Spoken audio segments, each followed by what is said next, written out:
السلام علیکم ورحمۃ اللہ وبرکاتہ۔ الحمد للہ وکفیٰ وسلام علی عبادہ الذین اصطفیٰ اما بعد۔ محترم سامعین کرام، مورخہ 13 شعبان المعظم سن 1447 ہجری مطابق 2 فروری سن 2026 عیسوی بروز پیر معروف ملی و صحافتی ادارہ ملت ٹائم نے اپنی اشاعت کے 10 سال مکمل ہونے پر ایک پروقار پروگرام کا اہتمام کیا۔ اس مبارک موقع پر حضرت مولانا خلیل الرحمن سجاد نعمانی صاحب حفظہ اللہ ورعاہ نے امت مسلمہ بلکہ باشندگان ہند سے ایک نہایت بصیرت افروز اور فکر انگیز خطاب فرمایا ہے۔ حضرت نے اپنے بیان میں کیا کچھ کہا، آئیے جانتے ہیں اس ویڈیو میں۔ السلام علیکم ورحمۃ اللہ۔ الحمد للہ وکفیٰ وسلام علی عبادہ الذین اصطفیٰ۔ خواتین و حضرات،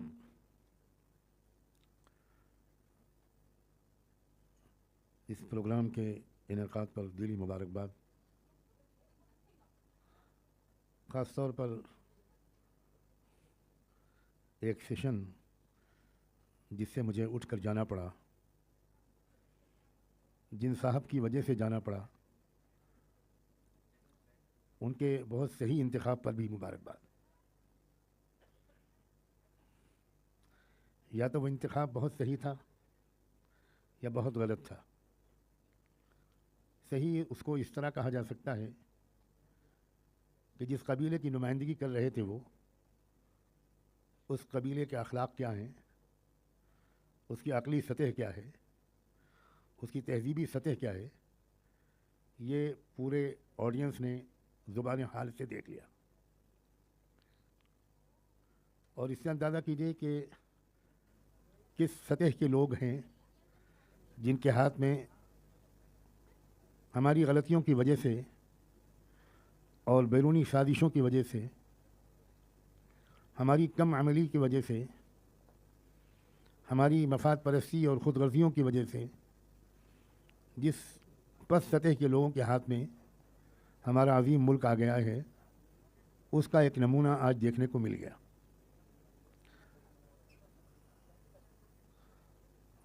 بجائے اس کے کہ میں ان مسائل پر غور گفتگو کروں جن پر بہت گفتگو ہو چکی ہے اور جن پر جتنی بھی گفتگو کی جائے کم پڑے گی، کم محسوس ہوگی، میں بچے ہوئے چند منٹ میں یہ کوشش کرنا بہتر سمجھتا ہوں، خاص طور پر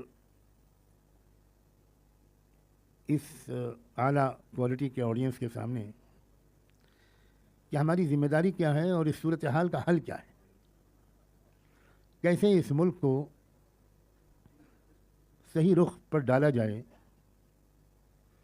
اور تباہی سے بچایا جائے۔